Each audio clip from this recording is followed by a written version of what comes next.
Pasi tumaze kumenyerana mu biganiro bitandukanye. Uyu munsi ngufitiye inkuru y'abasitari abadamu b'ibizungerezi babaye abasitari kubera ubwanwa. Aba badamu ngiye kukubwira bafite ubwanwa bwinshi ndetse buruta ubw'abagabo, ibi bikaba byarabagize abasitari. Hari benshi mu bagore rero usanga bagira ubwanwa ariko bakabihisha kuko baba bumva bibateye ipfunwe, nyamara hari abandi batabigirira ipfunwe ndetse kuri uyu munsi bikaba bibatunze, bibagirira umumaro, bitabira ibikorwa bitandukanye, barabaye abanyamideli kubera ubwanwa bwabo.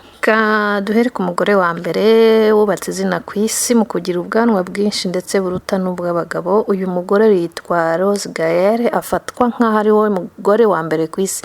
Kuri ubu afite imyaka 43 y'amavuko ndetse akaba akomoka mu mujyi wa Oregon muri Leta Zunze Ubumwe za Amerika. Uyu ntateye nk'abagore abandi bagore uko ujya ubabona cyangwa se abakobwa, ahubwo afite umwihariko ku buryo ushobora gutekereza yuko ari umugabo. Uyu afite ubwanwa bwinshi cyane kugeza naho yazanye n'ubwo hejuru ku munwa ndetse bugahura n'ubwo hasi bigakora uruziga bikamera nk'umusatsi. Ku myaka 13 gusa ubwo yari ageze mu gihe cy'ubwangavu ngo nibwo yatangiye kumera ubwanwa. Uyu Grace akimara kubona ko afite ubwanwa yagerageje kubwogosha ndetse agerageza kubihisha, ariko ku myaka 20 y'amavuko yaje kubona yuko atari ngombwa kubihisha ndetse abona nta garuriro ryo gukomeza guhisha ko afite ubwanwa, maze arabureka burakura, nabwo burashishikara koko burakura. Yaba umuhungu bakundanaga, inshuti ze za hafi ndetse n'ababyeyi, nta n'umwe wari warigeze amenya ko afite ubwanwa kuko yagerageza kubihisha uko bukeye n'uko bwije, ntatume hari urwanwa na rumwe rugaragara. Gusa yabonye bimuvuna cyane asigara abureka ku buryo utapfa kumenya ko ari umugore. Mu mafoto y'uyu mugore agaragaza uburyo ateye, ariko kandi ukabona ateye nk'abagabo, ariko afite ibice bindi bigaragaza ko ari umugore kuko afite amabere aragaragara, byongeyeho kandi ngo afite n'igitsina cy'abagore. Gusa biragoye kwizera ko uyu yaba ari umugore koko, ariko nk'uko abyivugira ni umugore ufite ubwanwa. Undi mugore uvugwa cyane ndetse wabaye umusitari ni umugore witwa Harman Kaur w'imyaka 32 y'amavuko, avuka mu gihugu cy'Ubwongereza. Uyu mugore nawe rero yabaye umusitari cyane ndetse we ni n'umunyamideli wabigize umwuga, ku buryo mu mwaka wa 2016 icyo gihe yari afite imyaka 24 y'amavuko nibwo yahawe igihembo cy'umugore mwiza kandi ufite ubwanwa bwinshi. Aha yahawe iki gihembo ni mu marushanwa y'abanyamideli yiswe London Fashion Week. Nawe afite ubwanwa kandi ni umugore mwiza w'ikizungerezi. We bigaragara ko ari umugore, gusa ugatungurwa no kubona afite ubwanwa butangaje kandi bwinshi buruta n'ubw'abagabo. Undi mugore rero nawe w'umustar tugiye kugarukaho ni umugore witwa Peekaboo Pumpkin. Uyu nawe afite ubwanwa bwinshi ndetse yavuze ko we abagabo babimukundira ndetse bahora bamusaba kumusohokana ku bwinshi kubera ubwanwa bwiwe.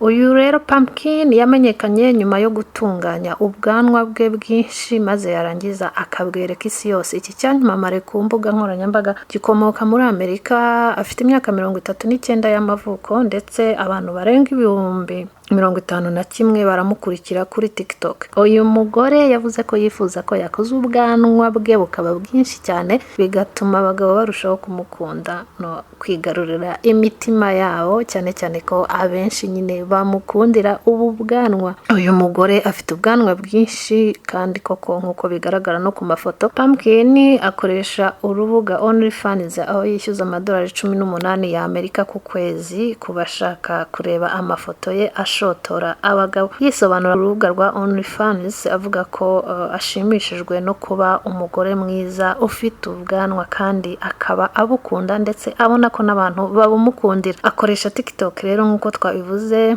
Akoresha TikTok batangajwe n'icyizere cye kuko we yemera ko akunda ubwanwa, ari proud y'ubwo bwanwa bwiwe, mu gihe abandi bo usanga bafite ipfunwe ry'uko badashaka kugaragaza ko bafite ubwanwa. yaravuze ati mu by'ukuri byampaye akazi gakomeye kugira ngo ngere nemere ko mfite ubwanwa, kandi ubu ndi ahantu heza cyane. Kari akazi gakomeye ariko narabishoboye. Hari umufana kandi wamubajije ati kubera iki ufite ubwanwa bumanuka mu ijosi ariko ntubugire mu maso.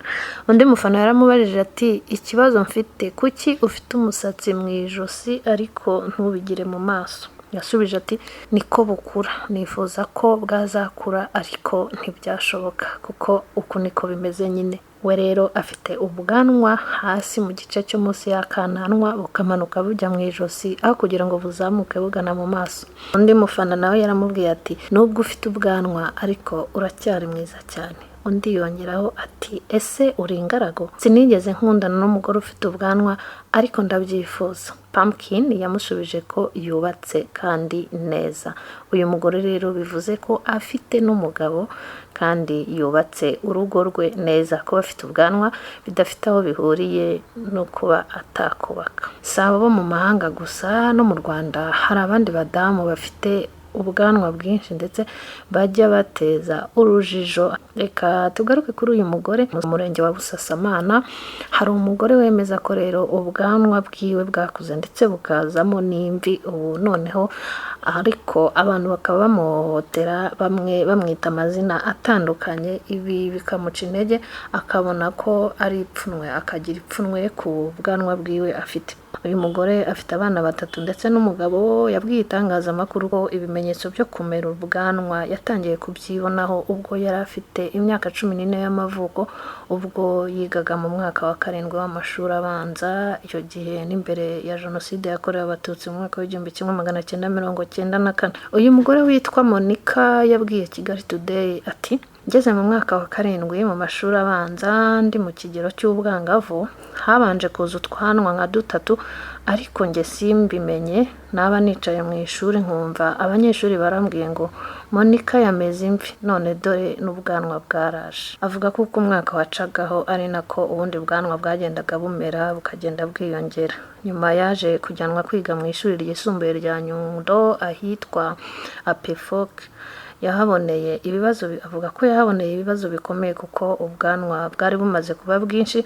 Ahanyuze hose bavuga ngo dore umukobwa ufite ubwanwa, dore umukobwa ufite ubwanwa. Ati tekereza kuba aho unyuze hose bati dore umukobwa ufite ubwanwa, ati wowe ntabwo uzabona umugabo.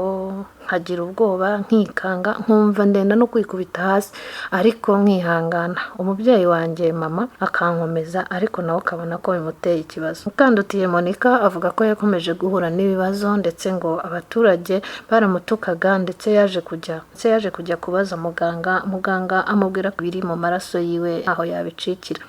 Icyakora abasore bo ntibaburaga kumutereta. Bamwe bakamubwira ko bamukunda kugeza n'ubwo ashatse umwe muri bo ari nawe mugabo we. Yaje kwiha intego y'uko atazongera kogosha ubwanwa kuko yasanze kubwogosha bituma burushaho gukura bukagwira bukaba bwinshi cyane kandi bugakwira hose. Undi mugore tugiye kugarukaho ni umugore wo muri Tanzania. Avuga ko abantu bavuga ngo afite ibitsina bibiri bityo bikamubera imbogamizi. Elisia wo mu gihugu cya Tanzania ari mu bakobwa bavuganye imisemburo myinshi bigatuma azana ubwanwa nk'ubw'abagabo. Akomeza kuvuga ko abasore benshi bamutinya kuko avuga ko abasore bavuga yuko yaba afite ibitsina bibiri. Mu kiganiro uyu mukobwa yagiranye na Wasafi Media yavuze byinshi ku mbogamizi ahura nazo, ko yavukanye indwara yo kuzana ubwanwa nk'ubw'abagabo. Yavuze ko abasore benshi batinya kumutereta, bavuga ko afite ibitsina bibiri, mbese ari umugabo akongera akaba n'umukobwa.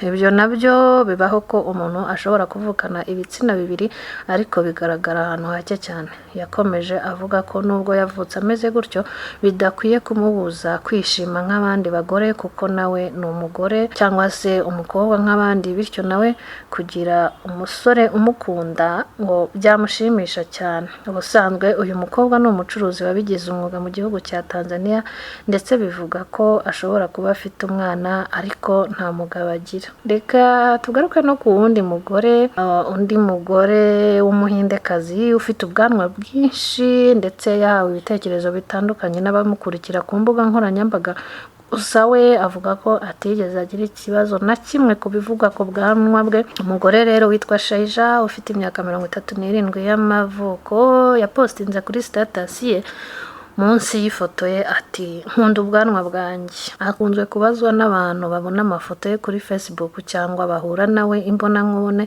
impamvu atereka ubwanwa bwe, maze akabasubiza ati icyo navuga ni uko mbukunda cyane. Shaija ukoresha izina rimwe gusa atuye mu karere ka Kanur muri leta ya Kerala y'Amajyepfo. Shaija avuga ko atigeze yumva ko ari ngombwa gukuraho ubwanwa bwe hashize imyaka 5 ubwanwa bugaragara ko ari bwinshi, maze Shaija agahitamo kubereka. Agira ati sinshobora kwiyumvisha uko nabaho ntafite ubwanwa bwanjye. Igihe icyorezo cya covid cyatangiraga sinakundaga kwambara agapfukamunwa igihe cyose kuko kari gatwikiriye mu maso hanjye. Abantu benshi bamubonye bamusabye kwikuraho ubu bwanwa, ariko Shaija akabyanga akababwira ati ubwanwa bwanjye ndabukunda. Ati sinigeze numva ko ntari mwiza kuko mfite iki cyangwa iki, cyangwa ngo numve ko hari ikintu ntagomba kugira. Umuryango wa Shaija n'inshuti ze baramushyigikira mu kugira ubwanwa. Umukobwa we akunze kumubwira ko busa neza kuri we, ariko Shaija avuga ko yumva amagambo y'ubwoko bwose y'abantu bamubona bamuvuga mu muhanda.